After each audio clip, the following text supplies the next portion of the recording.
Get this day over with. It's the last day of camp as we prepare for a game week starting on Monday. And today we did what we just want to come out and get into a pre-game routine where show guys exactly where they line up, how we warm up, and then we came back with a mock script and we were able to just put in different situations. Is it a relief that camp is over for the players, or how do they view it? Well, they're just the hard work. Now that they know there's an opponent for them to hit instead of just hitting each other every day. Charlie, was today more about the mental than the physical? No, today was just more of just getting them lined up and putting them. It was more for a kicking game. Like now you have a hands team, you have an onside kick, and it was just plays like that where situations that we had not had a chance to practice where you put it in the script with the plays. Did you like the execution that you saw during those situations? Oh yes, and the players, and what's good, you have a veteran group so they understand, and we do the script every Friday so they was used to it. Do you believe enough progress was made during camp? Oh, well, you have a veteran group now, so they understand the calls, they understand what we're trying to get accomplished. How did your freshmen respond to this kind of a camp environment that, you know, it's been described as the most demanding since you've been here?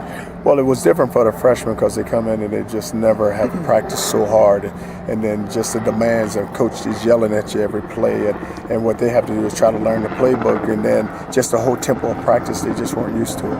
Any of those guys to you stand out that you think are going to see serious action that first game?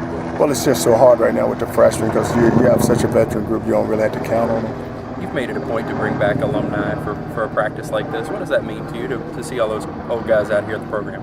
Well, they put so much into the program, and the reason why we're here is because of what they've done in the past, and we want to show them that we really respect them and we do care about them, and we want them to feel a part of it.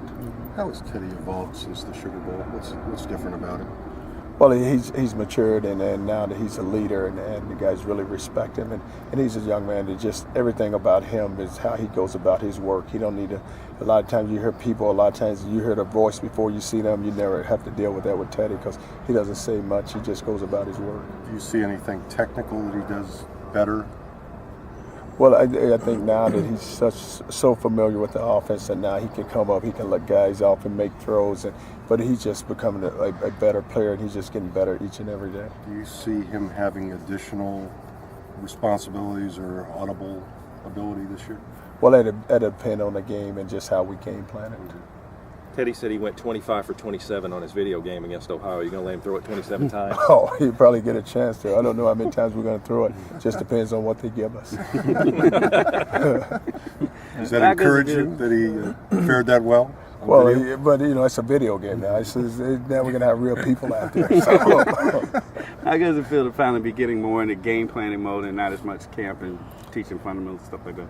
Well, with the players, they really like it. But as a coach, you just feel like, did you get enough accomplished, and did you really reach your goals? And we feel like we did. But you like for them now to just get their feet back underneath them and get settled, and now just start thinking about an opponent instead of just coming out here every day just trying to get through the practice.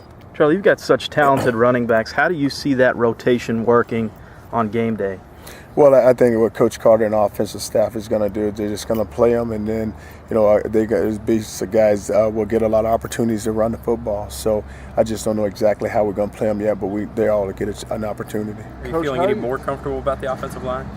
Well, we're still kind of beat up. We need to get Cameron Joyer back, but we just need to find us like 7 or 8 linemen there, and we have our starters, so we just need to find us about 3 more. Coach, how are you feeling headed into week 1? What's your confidence level? How comfortable are you headed into week 1 with where your team's at now? Well, you'll start when we start our preparation on Monday and we start getting game planning, then as a coach, you start feeling better as you go, as the week gets closer to the game, as the day gets closer to the game. You mentioned Cameron Joyer. How do you feel overall about the injury situation going into game week? Well, Cameron won't play in the first game, but we just have a lot of just bruises. We don't have anyone, you're looking at season injury. We're not into that. It's just more just bruises and trying to get the guys back. You have Rankins back at all, do you know? Rankins practiced today. That's good. All right. Thanks, Great. guys. Thanks, Coach.